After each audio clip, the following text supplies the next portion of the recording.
Hej allesammans, Magnus på Fitzpatrick här och välkomna till vår fina YouTube-kanal. Och jag har med mig direkt inflygen från Mallorca idag, Fredrik Tomander. Tack för att jag fick komma. Tack så jättemycket, jättetrevligt att vara här. Ja, du är ju kanske inte jätte känd bland allmänheten. Nej. Men du är ju låtskrivare, basist, producent och ägare till en av Europas absolut coolaste studiekomplex. Ja, det tycker jag. Ja. Eller ja. Palma Music Studios på Mallorca. Och du bor där också nu. Men vi väntar med Palma-studion och tar det lite senare helt enkelt. För vi ska prata lite musik i allmänhet. Musikskapande, kreativitet och gear. För det måste vi prata. Vi måste prata lite verkligen, prylar också. Verkligen. Så det är därför vi är här. För vi gillar ju prylar. Din första inspelning, din första låt. Kommer du ihåg... Vi börjar lite fokus på din låtskriveri. Liksom. Nej, men alltså, om man ska gå tillbaka till själva inspelningsförfarandet, så det är ju delvis det som fick mig in i allting. Min storebror och jag, min storebror heter Martin Tomander och spelar med Electric Boys bland annat. Och det var ju han som fick in mig i musik och tidigt, jag kanske var 11 eller 12, så tog han hem kompisar till vår gillestuga och började spela låtar och så kom inte deras basist och så tvingade han mig att spela bas och det var ju där och jag spelade den gitarr, men så som många andra basister fick man bli basist då, när någon annan sa att de ville ha gitarr. Så blev det, och då ganska tidigt där så insåg jag att Martin ville mest liksom spela gitarrsolon och hålla på med det och min roll blev lite grann den där som, men vänta, ska vi inte ha den här spelaren i en annan tonart, eller ska vi inte spela lite lägre på verserna och kanske ta i lite mer på refrängerna och så det, jag har förstått i efterhand att jag började få träna liksom på att mitt jobb som producent redan som 12-åring tror jag. Du hade den bilden. Ja, men jag är en sån här mellanbror, alltså jag är så här mellanbarn i familjen, fick alltid se till att, men om du säger det och du säger så här, väldigt så här diplomaten i och liksom lite hålla ordning på saker, tror jag. Men i alla fall, så då hade vi, och då fick man ju vinna så här studiefrämjande åt Medborgarskolan. Vi som ändå fick ha replokaler på 80-talet, vilken otrolig lyx. Ja. Alltså Varberg på 80-talet, vi fick sån support, hade liksom gratis replokal, typ gratis PA och allting. Vi kunde gå och plocka ut någon liksom gitarr på lokala musikaffären som skrev i fördelningslistor och så här. Och någonstans där dök det upp en Porta One, alltså Tascams första Porta One. Och det var ju revolutionerande att man kunde liksom sitta och spela in en gång till och sådär. Och så där började mitt intresse. Och då gjorde vi våra första liksom, tafatta demos. Man förstod ingenting, men det var ju liksom, det var ju kul. Det där studiefrämjande och allting. Jag har fått flera frågor med det man träffat. Jag träffade Dave Pensado till exempel. Och då frågade han mig, men hur kommer det sig att ni i Sverige är så otroligt bra på musikskapare från ett litet land? Det tror jag är en av förklaringarna. Verkligen. Och sen att vi har 6 månader av mörker där vi måste göra någonting. Det är också viktigt. Det kan också hjälpa. Ja, men det har det absolut. Det där jag kände igen det från när jag växte upp i Västerås också. Det är liksom, men just det där med replokaler, det var band och man spelade. Man fick hjälp, man hade såna cirklar och så otroligt bra. Och jag har sett nu i Tobias från Ghost, jag har sett Max Martin, och de här går ut nu när de har fått pris av regeringen, så har de ju också uttryckt det att glöm inte bort den där delen, för att vi hade aldrig varit vad vi är idag om inte det har funnits. Så det är som gräsrot. Så där började det då. Och så har det väl aldrig slutat. Kommer du ihåg din första låt? Början tror jag var storebror som hade en låt. Martin skrev någon låt. Jag vill minnas att den hette Love Fire. Jag kan fortfarande riffet, tror jag. Underbart. Ja, men det började där någonstans. Ja, fantastiskt. Martin hade grymma visioner, så att det var ju som, jag var ju så här sportkille då, på att spela hockey, fotboll och sådär. Och så kommer han hem och så börjar han rita upp hur trumsetet såg ut och scenen såg ut och så här, då bara kastar ju alla sportgrejer direkt. Liksom. Jag känner igen det där. Ungefär samma. Du har en enormt bred och lång katalog som du har liksom skapat här nu och liksom jobbat fram under alla år. Allt ifrån ditt band Vildsvin på 90-talet till NSYNC. Vi har A-Teens, Kim Wilde, Darin, Jessica Andersson, Agneta Fältskog, Melodifestivalen med Nicky Borg, Backyard Babies och Scorpions och Hammerfall och många fler. Ja, det är ju helt fantastiskt. Vilken bredd. Ja, alltså, men det är också lite, jag har alltid varit en sån här låtperson. Jag tycker om bra låtar, jag tycker om, och sen så har jag uppvuxen med i brytpunkten mellan pop och rock. Så jag kom ju upp med King Wild och liksom Europe och liksom när det både var gitarrer och keyboards och tyckte det var lika kul åt båda håll. Och sen så var jag ju storebror, jag hade massa skivor med så här där jag köpte lite så här new wave-skivor och så här Adam and the Ants och såna grejer. Och då Martin, han tog ett luftgevär och så bara sköt han sönder mina Ants-skivor och så sa han, så här är Let There Be Rock med AC/DC. Så nu lyssnar vi på den. Så att jag har ju ofrivilligt kastats ännu mer in i rocken och tyckte att det var jättekul. Jag spelade ju bas hur länge som helst och varit liksom, rock och hårdrock har ju varit liksom del av min ryggrad.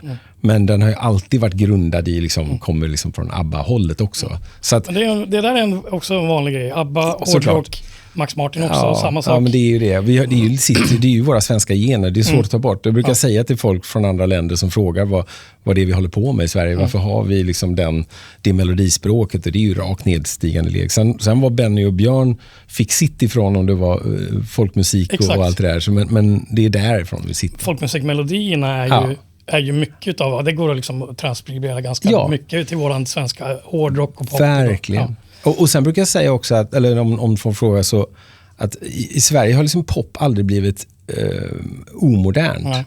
Men alltså om man är i Amerika till exempel så har pop har ju bara varit en fluga då och då. Så de har ju haft många långa perioder där det har varit helt bespottat att hålla på med popmusik. Men vi har ju hela tiden fått hålla på och allt ifrån våra slagers till, liksom, till våra 70-80 dansband och allt det. Det har alltid funnits en popnerv som aldrig gått ur. Så jag tror vi har det liksom. Ja, precis. Hur anpassar du dig liksom rent kreativt när du hoppar mellan de här genrerna? Du skriver låtar till Darin eller Jessica eller Nicky Borg eller Hammerfall eller ja, alltså är det samma typ av. Jag tycker oftast att jag tycker mig själv vara liksom en musikhantverkare ungefär, så att jag kanske är som en snickare som säger idag ska vi bygga en sån och idag ska vi bygga en sån där. Det skiljer inte kvalitetskraven man har på sig själv, eller att en låt måste funka för artisten. Jag måste tro på artisten när den sjunger den här låten. Så att jag tycker att de är ganska lika. Jag ser inte så stor skillnad på det. Det kan låta konstigt att man kan jobba med Scorpions och en synk och det är samma liksom ingredienser eller tänk. Men det känns som att det är det. Det handlar om, jag är också där för att få en artist att vara så bra som möjligt. Och den artisten ska säga någonting som passar artisten och fansen, och att det ska vara en utveckling på vad som är tidigare. Så det är egentligen bara en liksom, nej, det är inte så konstigt tycker jag. De hänger ihop. Och den gemensamma nämnaren för en bra låt då? Vad är det? Ja, men jag brukar också då, när man tänker så och så här, vad är en bra låt och allting. En bra låt ska ju börja med att den ska ju ha sina beståndsdelar då, som jag tycker är viktigt, att det ska finnas en dynamik i låten som gör att man vill ha mer. Att du lyssnar på någonting, man vill att den ska bli inbjudande låten och att man ska vilja lyssna mer. Och sen så tycker jag att låten ofta måste överraska på rätt sätt. Så att jag vill inte veta vad som kommer härnäst. Jag vill nästan veta kanske. Men så vill jag ändå bli lite överraskad. Och det kan man göra med dynamik, det kan du göra med liksom melodier, det kan du göra med liksom att vara väldigt monoton och sen överraska lite. Det kan ju vara väldigt små ingredienser som gör att en låt funkar. Och sen har du hela textaspekten då, där beroende på vem artisten är så ska ju låten och produktionen och allting passa. Men det slutar ju börja med att en sångare ska sjunga, eller i min värld då, i och med att jag sysslar med liksom musik som oftast sjungs, så ska artisten sjunga någonting som ska förmedla någonting till en publik, och då det ska ju passa sinnesstämningen. Så en bra låt kan ju vara på så många olika sätt, men den måste ha samma typ av så här, löfte och hållande av löfte tycker jag. Och det är där jag baserar allting på. En väldigt lågmäld ballad eller en väldigt storslagen K-pop-låt måste kunna bjuda på samma typ av liksom, att jag vill ha mer. Ja, men det är viktigt. Jag håller med. NSYNC och hårdrock, Backstreet Boys och hårdrock, Britney Spears hårdrock. Visst, det är ganska... Jag känner ju också uppvuxen på 80-talet, eller född på 70-talet uppvuxen på 80-talet. Jag känner ju igen referenserna i den. Så det är inte långt ifrån att göra en poplåt. Nej. Till att göra... Nej, sätter du dig och spelar det på piano och gitarr så är det inte så konstigt. Och du har också sagt, mitt jobb har ju det är väl snart 30 år sedan jag slutade spela själv med mitt eget band, så har ju mitt jobb varit att sätta mig i en situation med en artist och försöka förstå vad artisten är och vart artisten borde ta vägen. Och då är det ofta så att det finns vissa universella saker. Jag försöker alltid ha med mig några melodier, några refränger, några titlar, några liksom små smakprov på produktioner så att man kan komma igång och spela och skriva på. Men verser är så väldigt personliga, så jag skriver väldigt sällan verser. Okay. Utan det handlar ofta om att man lägger upp en förutsättning för en vers. Yeah. Och så kanske jag har skrivit liksom titeln på låten och de viktigaste melodierna. För att en artist vill ju ha ett eget avtryck på låten. Och refränggrejerna är oftast de mest universella. Det funkar liksom att... Men det är just i verserna man sätter prägen på hur sångaren sjunger. Precis. Är det liksom en sångare som har väldigt mycket intensitet, eller är det en lågmäld, eller är det mycket rytmer eller så här, och speciellt storyn. Ja. Så det får man ju liksom anpassa. Ja. Jag vet inte om det var svar på din fråga. Ja, men det är hur bra som helst.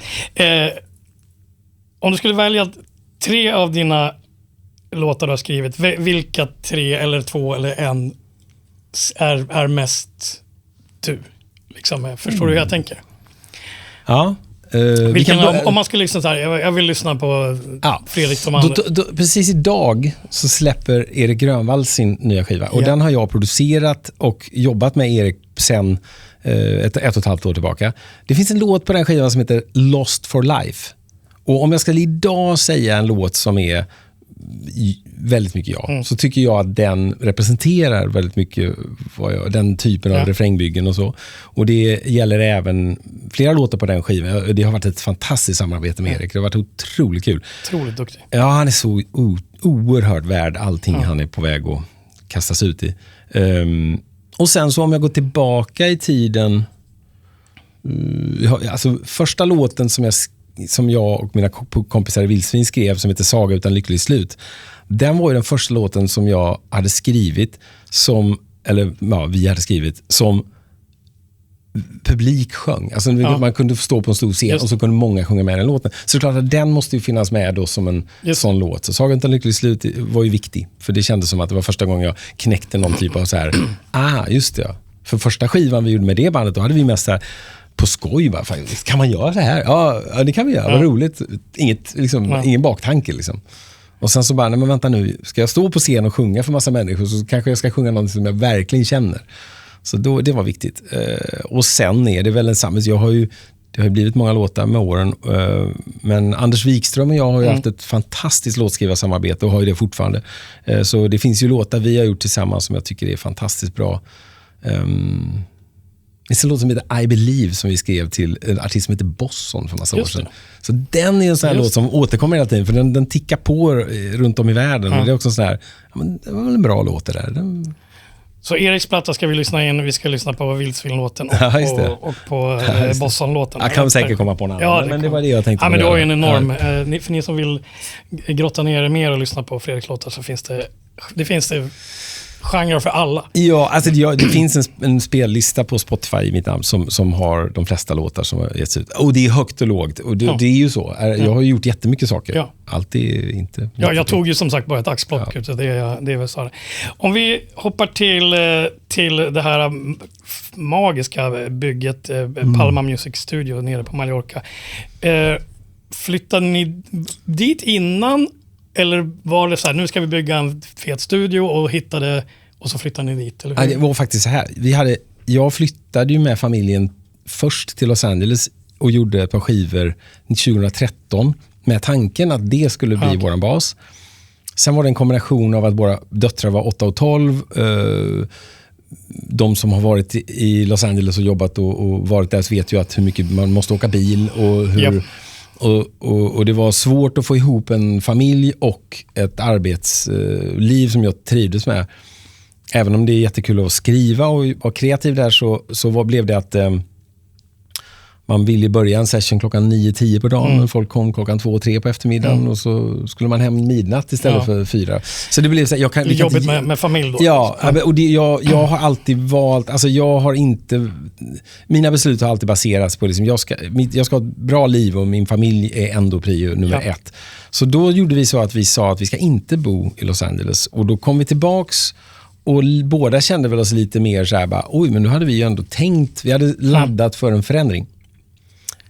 För jag hade i många år, tycker mig själv, gått i samma hjulspår och gjort egentligen samma saker hela tiden. Och folk slutade att fråga vad jag var. Det var så mycket samarbeten redan då som hade börjat, att man skickade en Dropbox-länk eller någon pitchade en låt och sådär. Så jag satt väldigt mycket själv. Och även om jag jobbade med sådana som Anders Wikström och andra människor, så blev det väldigt mycket ensamarbete. Och då tänkte jag så, då kan jag faktiskt bo på en plats där jag tycker om att liksom, om jag får välja nu då testade vi Los Angeles. Men och vad som hände sen var att vi kom tillbaka och kände att men nu hade vi ändå liksom satsat på att bryta upp och göra någonting och bo där det var varmt. Och då är det så att min mamma har bott på Mallorca sedan 90-talet. Och då sa väl jag någonstans, vi kan ju testa Palma, för att vi hade precis varit där och firat midsommar, och det var en massa svenskar i vår ålder som ändå hade barn och bodde där och sådär. Alltså finns en svensk skola. Så det var egentligen bara ett test att vi åker dit och ser. Så funkar det så himla bra, barnen kom in på svensk skola, och när jag började då resa tillbaka till inspelningar som jag skulle göra, då när artisterna fick reda på att jag satt i Palma, då började artister, bland annat faktiskt Erik Grönvall och hans band hit. Ja, just det. Då sa de så här, vi kommer till dig. Så att då körde vi på Mallorca, och så gjorde jag det med ganska många artister. Till slut blev det lite så här att det fanns ju ingen studio i Palma. Och så hade jag ett möte med en nyfunnen vän som heter Johan Lundgren, som hade en studio i London och är musiker men har jobbat i resevärlden i massa år. Och vi sitter och blir jättebra kompisar och lyssnar på musik sena nätter och så här. Och han säger, det är ju helt stört att du flyger ner artister till Palma och det finns ingen studio i Palma. Och då hade Palma blivit vald av engelska tidningar som liksom det årets bästa stad att bo i, nära till allt och bra levnadskvalitet och så här. Han sa, varför finns det inte bra studio? Och då sa jag väl liksom att det var väl ingen som varit dum nog att bygga en studio. och så säger, sen så hör jag tror att det var Johan också, med att han hade liksom en jättefin studio hemma. Så sa han liksom att men, någon måste ju bygga en studio då. Vore inte det väldigt tråkigt om någon annan gick och byggde en studio om du nu vill vara här? Så var det så att min fru Lena och jag åkte och letade efter ett ställe vi skulle köpa själva. Vi hade sålt vårt hus i Sverige. Och så åker vi förbi en ödetomt mitt i Palma. Och så på skoj, Lena säger, kolla där, en till saluskylt. Och jag bara, men wow, det är rätt stor tomt. Alltså det är för stort för oss. Och så skickar jag en bild till Johan. Och vi hade just bara, haha, här är en grym tomt mitt i Palma. Ska vi inte bara bygga en studio här? Alltså 80% på skämt. Ja. Och direkt svarade han bara, det är en jättebra idé. och jag hade lovat Lena och sagt att man behöver faktiskt bara ett Apollo och en laptop och en mic. Och en ryggsäck, that's it. Så du behöver ingen studie, hade jag sagt. Det gick ju bra. Det gick ju bra. Ja. Men så i alla fall så var det så himla kul och vi fick liksom lite så här vind i seglen, för vi testade, vi sa så här, vi gör så här, vi köper tomten ihop och så säljer vi den om ett år, för jag hade lite inside info om att det området var på väg upp i så här, för det ligger precis bredvid Palma tennisklubb som några vänner till oss höll på och precis skulle öppna, och jag visste att de är så duktiga, det kommer gå jättebra, så det var en liten sån här grej, vi kan inte förlora någonting på det här. Nej. Men sen så gick allting bra. Jag började ringa massa kompisar. Jag började ringa så här, Niklas Flykt och Bernhard Lör och fråga så här, om man ska bygga en studio nu, hur var det? Och så började de komma med tips och så började vi liksom skissa och så där. Så drog vi in en engelsk akustiker som heter Nick Whittaker som hade byggt Johans studio. Och sen bara liksom, så hade det gått ett år och vi hade färdiga ritningar på en studio, bygglov och allting. Och sen januari 2017 började de gräva. Ja. Och då gjorde vi ett 5 meter djupt hål mitt i stan. Och de flesta hus gör inte 5 meter djupa hål. Men det var väldigt bra jord. Vi hade gjort så här geologiska tester. Och då sa vi så här, nu gräver ni bara så mycket vi kan. För vi fick inte bygga över 2 våningars tak. Okay. Man behöver höjden. Man behöver höjden, ja. Så vi har ju 4 meter mellan varje våningsplan. Och det är också någonting som man inte kan få till i en vanlig kåk. Nej. Så det var lite lyxigt det var nästan bättre att vi byggde från grunden. Mycket jobbigare.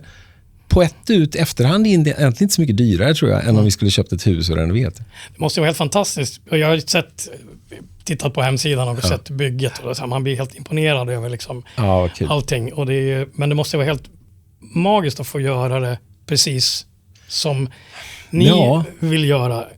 Skapa den kreativa miljön. Hur liksom tänkte ni redan på kreativa miljön och liksom allting när ni byggde, när ni ritade? 100%. Hela inställningen var så här. Och jag har ju haft lyxen att vara i väldigt många studios runt om i världen under alla de här åren. Så jag hade ju en ganska bra idé på vad jag inte ville att det skulle vara.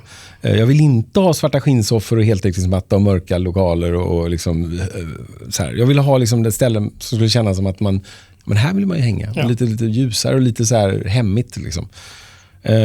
Och sen då tekniken, att det ska vara lätt att koppla överallt, det ska vara bra akustik överallt, det ska vara bra luft och det ska vara så att det var jättenaturligt, kändes det som när vi började planera.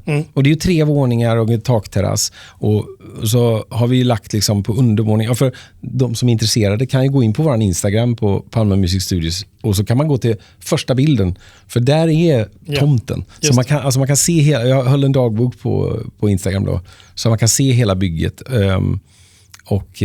Men det gjorde vi. hade en jätteplan. Och sen visste vi ju inte exakt hur det skulle bli. För vi öppnade och sen började det komma mina artistkunder började komma, och mina projekt som jag redan höll på med. Men det gick ganska fort tills det spreds så mer folk började komma. Så att vi har ju fått lära oss jättemycket. Det kommer vi säkert till sen. Men vi har ju, bygga är en sak, men sen ska du faktiskt göra en verksamhet. Sen ska man göra verksamhet av det också. Precis. Det är imponerande. Så gå in och kolla på det. Och är ni i Palma, så boka in en session, tycker jag. För det ser riktigt coolt ut. Vi måste ju prata lite prylar också. Dels att studion du har Palma, det är ju en toppmodern hybridstudio. Du har varit långvarig UA-användare. Kommer du ihåg, när kom du i kontakt med UA först? Alltså säkert med någon form av 1176-kompressor eller någonting innan själva Apollo. Men... Jag minns ju vänner som hade de första korten. Jag minns hur liksom, om det typ var så här Dadel, eller någon som visade sig. Här sitter vi med, och Peter Månsson hade också tidigt lyssna på de här kompressorerna. Och då hade ju, alltså, i och med att jag har ju gått en väldigt långa vägen och producerat skivor, rullband och synkade samplers och sen digitalmixrar och olika synk och centerkoder. Och digitala klockor och mardrömmar. Så att jag har ju gått väldigt igenom allt det där. Och började redan 2002 att mixa in the box, som man säger. Och då kunde vi inte ens berätta det, för vi jobbade med amerikanska skivbolag, och då sitter de alltid där. Are you sitting by the SSL? Jag bara, ja. Men då var svårigheten att det var svårt att hitta bra kompressorer, svårt att hitta bra. De första som lät bra, det var liksom Focusrite D2, D3 EQ:na. De hade en själ liksom. De hörde man liksom, okej, nu börjar det kännas som en kompressor. Men så hörde jag UAD. Och då fattade jag liksom att de hade knäckt det. Liksom. Och så då kom jag i kontakt med det. Men sen har det under åren bara, när första Apollon kom, när första Apollon kom, alltså då var det liksom att Så det var bara så här, det här låter som på riktigt. Så det som var liksom grejen. Och från början var det ju, och jag hade ju aldrig själv ett PCI-kort då, men jag jobbade med kompisar som hade det, och då var det kanon, lät det. Men det var ju sen när själva Apollon kom och löste hela det här med liksom latency, för jag hade ju alltid suttit på Pro Tools TDM och DX och allt det där, och för det priset som man kunde få en Apollo och den kvaliteten och allting, det förändrade ju jättemycket. Så när vi byggde Palma Music Studio så var ju det det blev ju liksom, och så mycket av våra kunder var ju redan Universal Audio-användare. Så då blev det till slut, vi testade först ett annat märke som vi fick en väldigt bra deal med, men det var ju bara liksom, nej det går inte, vi måste ha Universal Audio-grejer. Så nu sitter det i alla våra studios, sitter det i små projektrummen har vi Apollo Twin, de senare grå versionerna, och sen har vi i våra mellanstora studios har vi de här Apollo X8P och de här. Och sen även i vår storstudio där vi har vårt SSL och alla outboards och allting, där sitter också UAD. Så vi kan liksom, när vi har camps och grejer och vi tycker bara liksom, nu sätter vi inte ens på SSL för det blir bara varmt i rummet, så att nu kör alla ändå bara på ett sätt.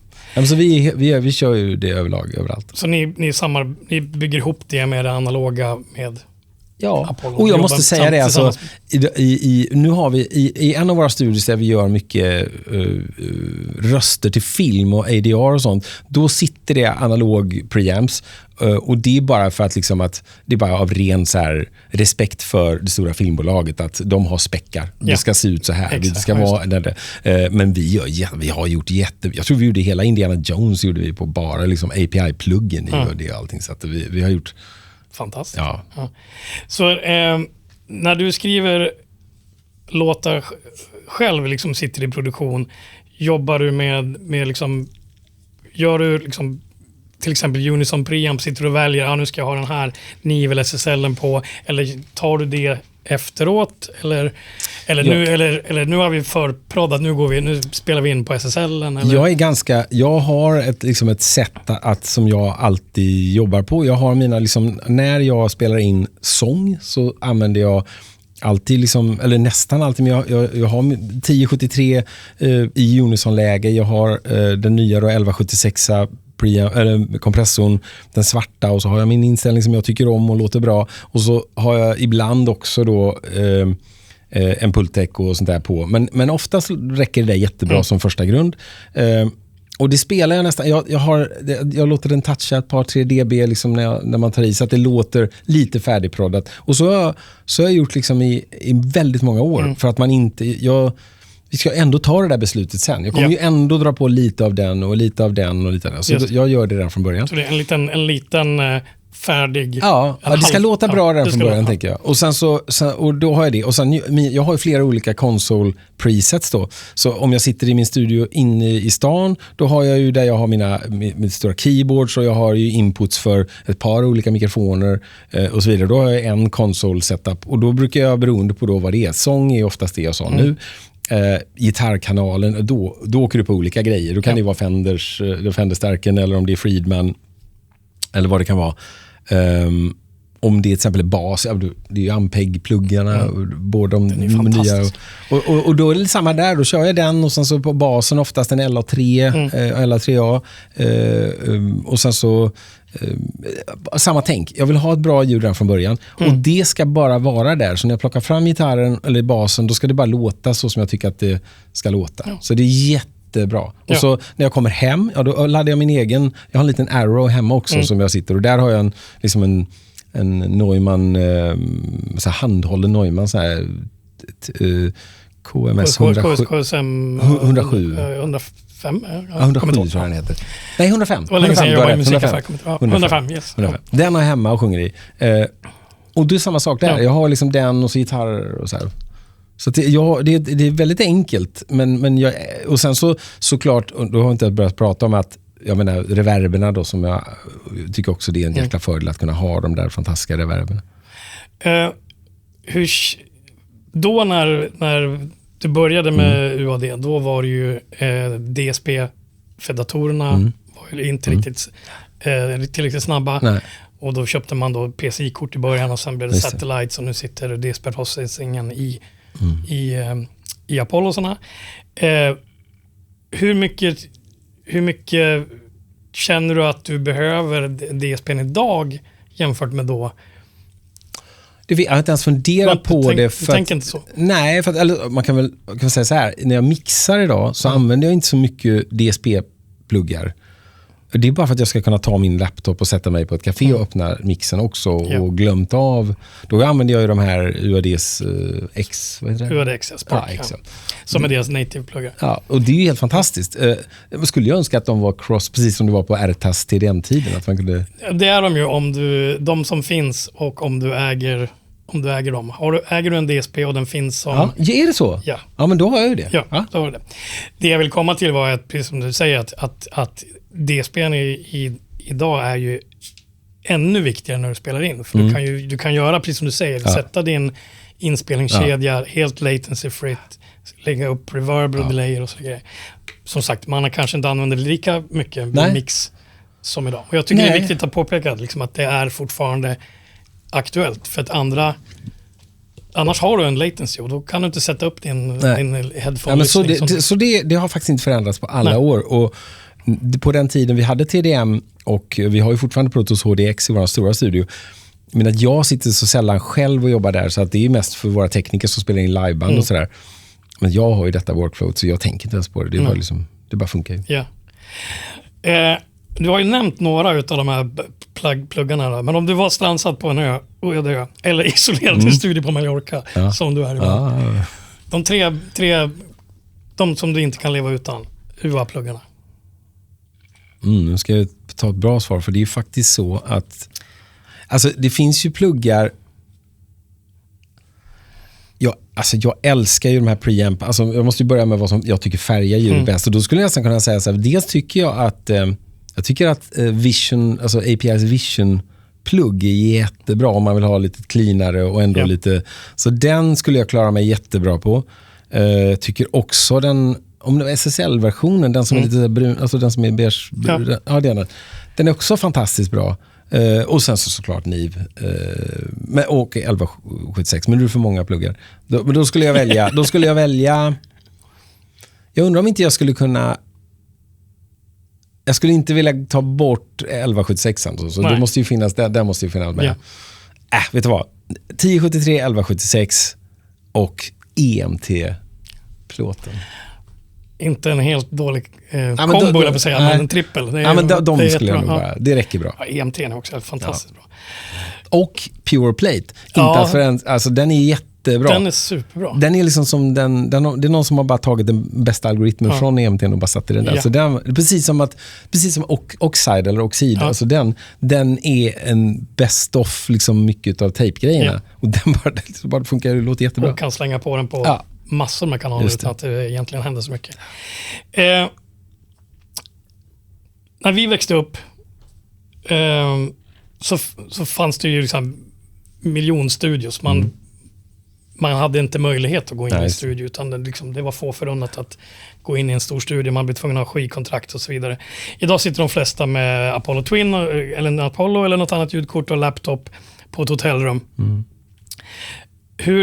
Hur ser du på musikproduktion idag när du pratar med unga producenter? Hur tänker du? Hur tänker de?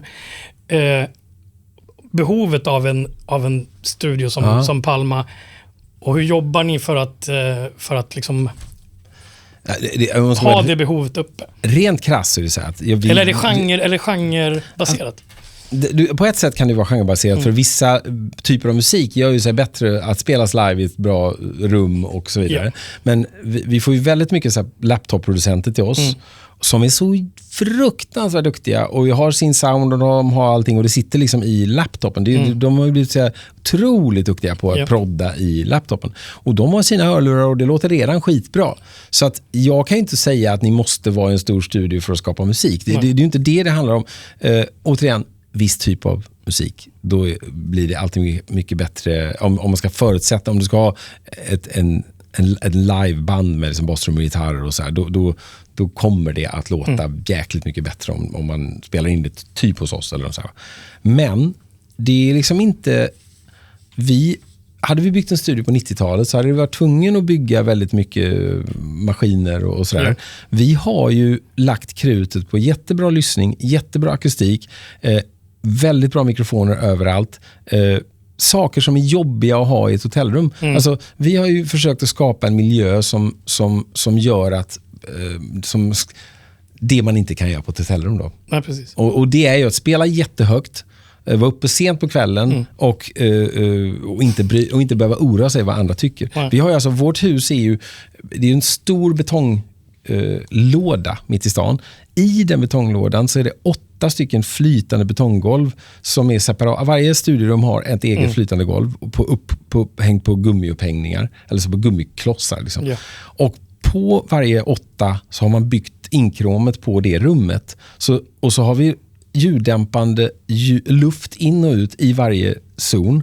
Så att vi kan ju vara 25 personer i vårt hus och alla gasar järnet och ingen störs. Nej. Och grannarna har aldrig hört oss. Nej. För det är ytterväggen är 22 centimeter massiv sten, 4 centimeter luft och sen är det 18 centimeter massiv sten i inner. Alltså vårt liverum är också en låda av betong. Så att det kan man inte göra på ett hotell, tänker jag. Nej. Ja, det är ju så. Men det är ju precis, behovet finns ju på vissa genrer att ha en riktig studio. Ja, alltså men så kan jag tänka mig de kommer, även om du är laptopproducent så kommer du kanske spela in bra sång eller nej, men det jag menar, just den där skapande, att du ska gå in och sätta dig med någon tillsammans, för hur mycket Zoom i alla ära, men det blir inte samma sak som att reagera på varandra när man tar en kopp kaffe och sen så funderar man, någon går ut, kommer in, nu har jag det, och så spelar man någonting, så reagerar man, sjunger rakt in i micken för att man är på plats. Ja. Allt det där händer ju mycket bättre i ett rum där du inte behöver oroa dig om grannen hör, inte behöver oroa dig om funkar den här micken, eller hur låter det egentligen, för jag vet att det här rummet låter ju skit. Ja. Och är det någonting jag har blivit gravt medveten om, det är hur stor skillnad det gör i ett bra akustikbyggt rum. För att mickar i all ära, det är ju prylar och allt det där, men har du inget bra rum, då kan du, det låter inget bra om du spelar in och du vet inte vad du lyssnar på om du mixar. Nej, rummet är ju egentligen det viktigaste. Så kan du köpa en jättedyr mick eller en jättedyraste högtalare i världen och sitter du i ett jättedåligt eller ett rum som är fel, då spelar det inte så stor roll. Och det är så vi har tänkt. Vi har lagt massa krut på att få akustiskt rätta rum i en miljö som känns trevlig och att alla känner sig hemma, de vet var kaffet finns, de har sin wifi-kod och vi har till och med en portgrej som vi ger alla artister där de bara trycker på knapp och så öppnas dörren i 5 sekunder, så de kommer och går när de är hos oss, så att det är liksom, och så har vi bra kaféer runt hörnet och så att försök tänka så. Och så har vi en kock som bor ett kvarter bort som kommer att laga mat när artister är där. Så vi har liksom så caterade luncher och grejer. Så då behöver man inte gå ut och försöka leta restauranger. Och det ska inte ni kan vara kreativa och jobba hela tiden. Ja, det är jätteskönt. Det är lyxigt. Men då är ju utmaningen, vi sitter ju faktiskt på en ö i Medelhavet. Ja. Och det har ju faktiskt också sen vi köpte det här huset har ju Mallorca blivit mycket dyrare också. Det har blivit lite mer av ett lyxställe. Okay. Så det kommer jättemycket amerikaner till ön nu. Så att vilket på sätt är bra för oss också, men det gör ju också att det blir dyrare flygbiljetter, dyrare hotell. Så vi måste ju se till att det är ett mervärde för artisterna. Så under covid, och nu hoppar jag tillbaka och fram lite grann, men nu går jag tillbaka till det jag sa, att man har byggt en studio, men man måste också skapa en verksamhet i studion. Yes. Och i början var det jättemycket artister då som jag jobbade med som kom ner och även folk som hade anknytning till Mallorca som kom, hyrde in sig, och så började vi göra mycket camps och låtskrivarcamps, för huset är liksom väldigt bra anpassat till det. Och så kom covid. Ja. Och det var för jäkligt här i Sverige, men alltså i Spanien då stängde man ju ner. Vi satt ju inlåsta i 7 veckor. Ja, jag har hört. Jag det var ju som ett skämt. Och vi fick inte, och då smög jag ner till studion och satt inlåst i studion och jobbade under covid. Vi hade en takterrass, vilket var bra. Den kan du gå ut i alla fall. Ja, absolut. Men det var verkligen helt bizarrt. Och då, det var ingen som flög, det var ingenting som ni vet. Och då satt jag och började, och då, jag sa till min kompanjon och sa så här, jag har hållit lite så här föredrag tidigare så här, om musik, och jag har liksom gjort det. Så jag tror att så såg jag faktiskt, jag satt upp och kollade på, vad heter det? Office Hours på UA. Ja, UA Office Hours. Ja, under covid. Ja. Luna. Jag satt liksom och kollade jättemycket på det. Och då hörde jag av mig till någon som jobbade med det där. Jag vet inte, någon på UA som jag hade någon kontakt med, och frågade lite inside. Alltså jag sitter och lyssnar i stereo på det ni gör. Hur då? Zoom, det är helt nytt. Aldrig talas om det. Zoom, och jag försöker Zoom, men det låter ju skit. Ja. Så här ska du göra, gör så här. Och så fick jag liksom hela blueprintet, hela det här liksom att i console så ska du välja, i Matrixen så väljer du inputs left och right out. Då får du stereo ut och så här. Så de tipsen fick jag då via Office Hour. Just. Så satte jag ihop massa olika kurser. Så här. För att det var ju det andra sättet vi kunde liksom få verksamheten att snurra. Så jag hade så här jag hade låtskrivare i 3 nivåer då. Nybörjare, medel och advanced låtskrivande. Samma för musikproduktion.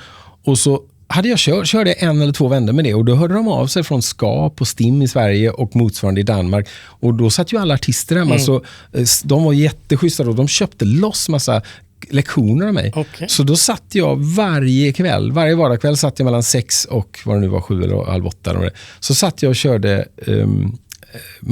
klasser online. Så vi kallade det för Academy då. Så då körde jag, och det var så jävla roligt, för vi hade ju liksom, det var ju ganska etablerade svenska artister ibland som var med, satt och lärde sig garageband och skitroligt. Jag ska inte droppa några namn, men det var jättekul. Ja. Och det blev ju mitt sällskap då och jag körde 184 kvällar körde jag live.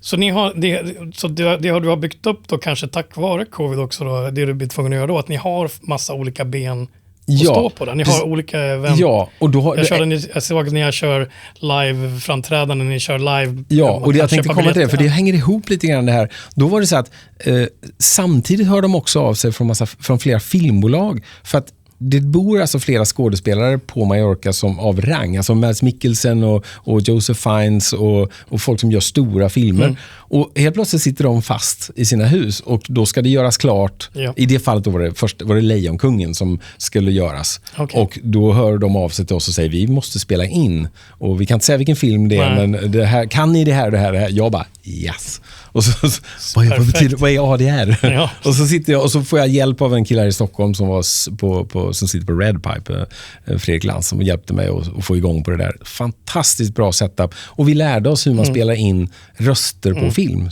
som man gör väldigt mycket i Amerika. Då lägger man ju om alla röster efteråt. Och i samband med det här var vi tvungna också att filma då, för i och med att Mads Mikkelsen skulle ha 2 kameror på sig. Filma en framifrån och en från sidan, för de skulle animera. Han skulle vara det elaka lejonet då. Han spelade i Scar som liten eller vad det är. Och då var det så här, just det, synka det med det, skicka tidskort till kamerorna, synk från USA, våran Protos-rigg ska synkas från Hollywood, och det är 4 andra studier som ska ligga i synk med oss. Alltså det är det svåraste jag någonsin har gjort i hela mitt liv. Det var liksom live, hela grejen. De spelade Lejonkungen som en teater live, online via Zoom. Wow. Sen animerade de i 4 år. Oj.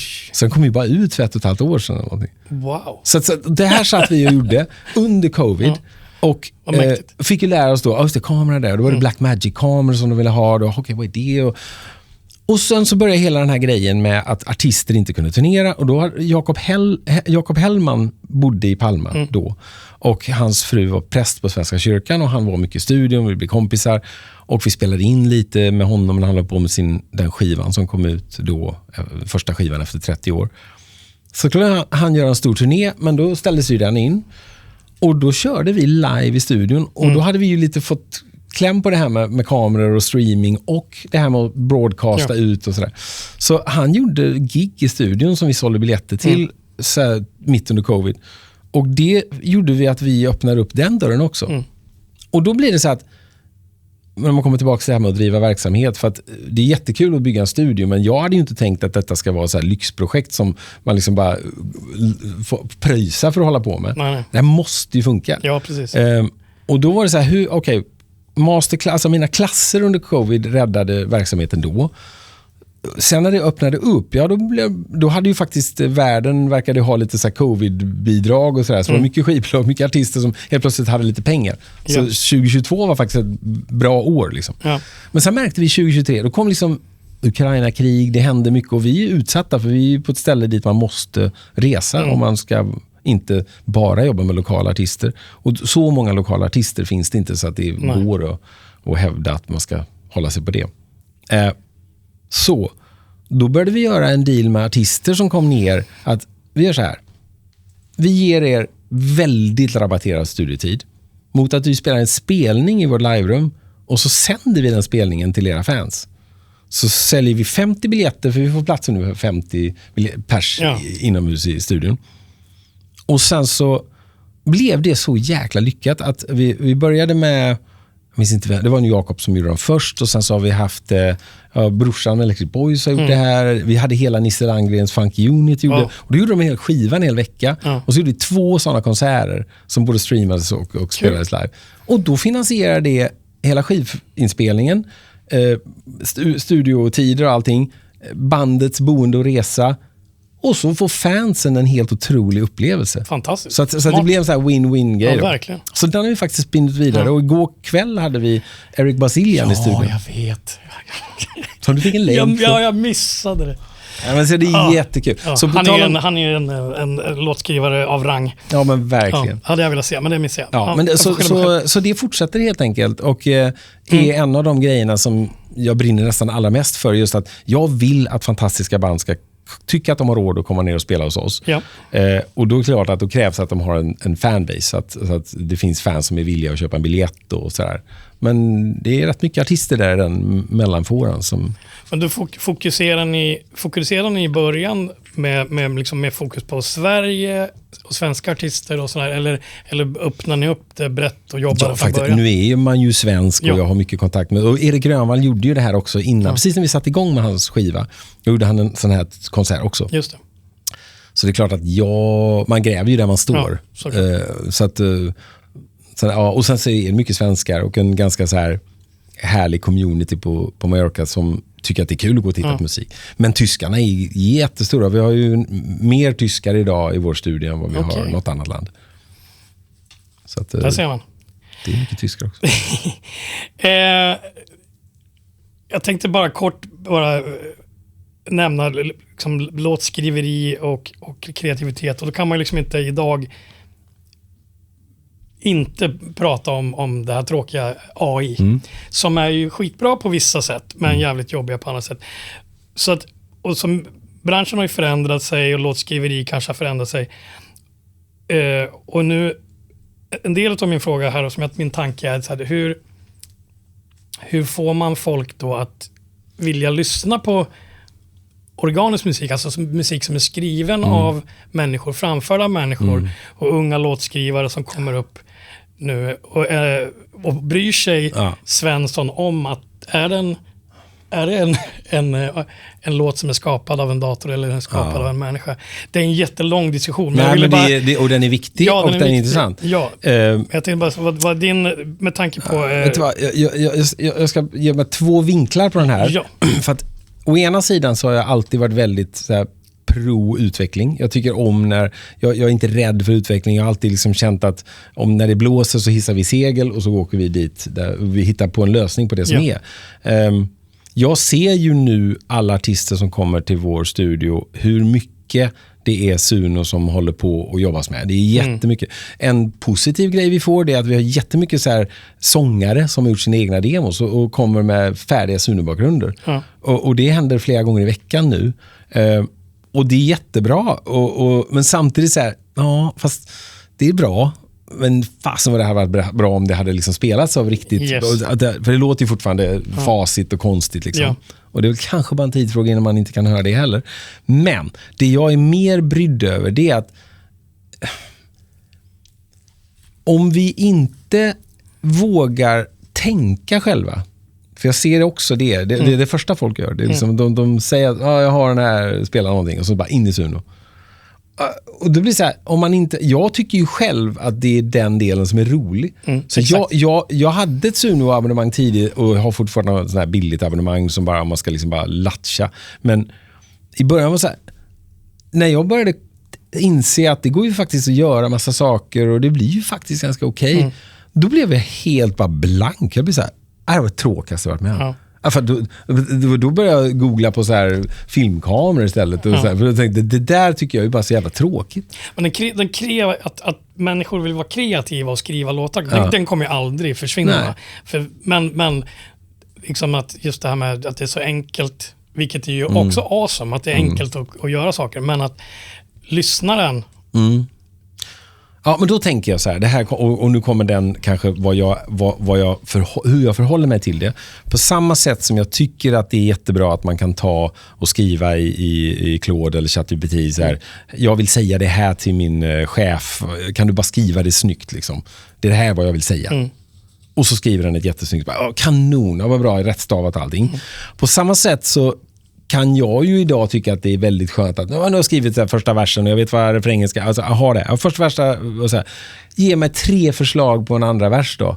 Bara så jag vet vart det går. Jag tar ju aldrig 100% av den 3. Så jag bara så här, snyggt, den gjorde det där, då tar jag den. Det kan man använda. Det tycker jag är jättekul. Men det blir ju som att du och jag skulle sitta och så säger du och så kommer jag med ett förslag. Just det. Så det blir ju, sitter man själv och skriver, det blir som en bollplank. Och sen såklart det är ju en bra hjälpmedel. Och jag vet ju folk som sitter och tar för, alltså jag vill se hur den här låten skulle låta om den var en sån. Det är helt fantastiskt verktyg. Det är helt otroligt. Men det är just det, om man sen nöjer sig med det och inte går de där extra metrarna, alltså nu när vi har gjort Erik Grönvalls skiva, det var så här, det ska vara riktiga saker. Jag vill att det får inte vara att vi copy-pastar första versens gitarr till andra versens gitarr. Spela nu, för jag tror att en lyssnare är inte så dum. Speciellt inte om det handlar om en rockpublik, en story om en människa som berättar någonting på riktigt. Du får inte underskatta lyssnaren. Nej. Du får inte liksom tro att inte folk fattar. För att om du i varje liten byggkloss inte fuskar och inte, alltså om du lägger ner blod, svett och tårar och hela vägen håller den linjen, det kommer att vara skillnad. Eller om du tar genvägen. Liksom. Absolut. Så då tänker jag bara, och så råkar jag tycka att det är så jävla roligt också. Ja, men det är ju det. Så att nej, jag tycker att det är fascinerande att det funkar och att det är så här. Och så tänker jag att alla får väl utgå från sig själva vad de vill och allt. Men vi gillar ju teknik. Det är därför vi har liksom gått från Porta-studio till där vi är idag. Liksom. Ja, och det gillar man. Men det är därför jag inte vill prompta fram så här, kan du spela så här basriff som Bob Daisley genom en Ampeg-rigg och så ska det vara så här. Bra. Jag vill ju spela där. Liksom. Alltså, det är så man känner. Alltså, så känner jag i alla fall. Exakt. Ja, men jag håller med dig. Slutligen då, hur trevligt det än är att sitta och prata så kan vi inte göra det hela dagen. Du har saker du ska iväg på och så. Du har nämnt Erik Grönvall, ni hade Erik Basilian där och liksom. Vad händer på Palma Music Studio? Nu eller i framtiden? Har du något spännande? Ja, men det handlar ju dels... Jag har precis fått en ny delägare i vår studio också. Jan Zachrisson som kommer från tv-världen med Jarowski och var med och Epidemic Sound. Och han har klivit in i studion nu med otroligt mycket energi och jättespännande saker som vi håller på att utveckla. Men jag tror så här liksom att jag är nu efter, för min egen del då, jag har jobbat nu studion har varit öppen i 8,5 år. Min plan var ju att jag redan efter 1 år skulle liksom vara tillbaka i liksom 80% musik, 20% kapten på skutan och sköta. Men verkligheten såg inte ut så jag känner att jag har fått hålla 7,5 år med att liksom rodda och springa i trappor och bara se till att allt funkar. För det behövdes tydligen. Och nu känner jag att med Erik Grönvall-skivan och med saker jag gör nu så är jag precis där jag önskar att jag var 2018-2019. Vilket innebär att jag kan spela och skapa och samtidigt ha jättebra tekniker som jobbar åt mig i studion som har lärt sig i långa vägen och kan ta hand om artister. De vet hur det ska vara. De vet att vi soundcheckar innan artisten kommer så att de alltid låter bra. De vet att kaffet ska vara klart och de vet att liksom, det ska vara snyggt och så här. Det har tagit tid att bara liksom sätta den standarden. Skön känsla. Ja, så nu jag är väldigt, väldigt tacksam för det och glad att vi fortfarande, och vi går bättre än någonsin, och jag är jättetaggad på nästa fas. Och nästa fas är en blandning av att ta allting vi redan har gjort och bara göra det ännu mer. Vi kommer inte att sluta göra filmljud för det är så jäkla kul och roliga och spännande projekt. Och vi kommer inte att... vi gör väldigt mycket så här videopodcast också. Ja. För det är sånt himla tryck efter det. Så vi har ju byggt våra live-rum nu mer som en tv-studio. Ja. Så att vi har ju fasta kameror och grejer som kan spela in precis så här. Men musiken, jag vill ju bara fortsätta. Vi sätter igång redan efter sommaren med nästa Erik Grönvall-skiva. Okay. Och sen vill jag bara fortsätta att skriva, hålla på, utvecklas, lära mig saker och att studion snurrar vidare. Vi har ett förlag också i studion och låtskrivare som vi jobbar med och sådär. Så jag vill egentligen bara att det ska... Vi har jobbat ganska hårt för att komma dit vi är idag. Ja. Så nu vill jag inte ändra saker. Nu vill jag bara att det ska liksom uppåt framåt. Liksom. Ja, precis. Har du några bra råd för unga producenter som sitter där med sin Apollo och laptop och vill skriva låtar och komma igång och kanske... Då tänker jag så här, jag ska bara säga lite, för i och med att jag höll alla de här kurserna under covid så satt jag och upprepade vissa saker ganska mycket. Låtskrivare, glöm inte bort kärnan i låten och vad den handlar om. Skriv en låt, försök att alltså det tog mig många år att förstå att jobba runt titlar. För det är viktigt vad låten heter. Det är viktigt vad storyn om låten är. Det är inte, samla på titlar. Ja. Sjung de titlarna över trumkomp så att ni hör var de ska sitta någonstans. Just det. Det är att vända på pyramiden. Det är att börja där. Skriv det först. Ja. Sen kan ni skriva. Det är nästan som att man reverse engineerar låtskrivandet sen. För att jag har suttit så många gånger i studios där folk har skrivit världens bästa vers. Och så ska vi bara skriva den där refrängen också. Då blir det strypsnara. Precis, då tar det stopp. Ja. Gör inte det. Börja med liksom refrängen. Ja. Och så det måste jag säga, det funkar 8 gånger av 10. Och det är en sån grej som tog mig många år att komma på. Ja. Kanon. För mig funkar det. Underbart. Vi ser fram emot mera bra musik. Tack. Ja, men jag med. Och allting så här. Och jag lovar att om jag är nere på Mallorca, och det ska jag komma ner och hälsa på. För den där studion välkommen. Måste man ju titta in på i verkligheten. Alltid välkommen. Tack snälla. Tusen tack Fredrik för att du kom och var med på våra lilla intervjuhörna här på Fitzpatricks YouTube-kanal. Tack själv. Ja, och vi pratar med UA sen, du och jag. Ha det bra. Ha det bra. Hej. Hej då.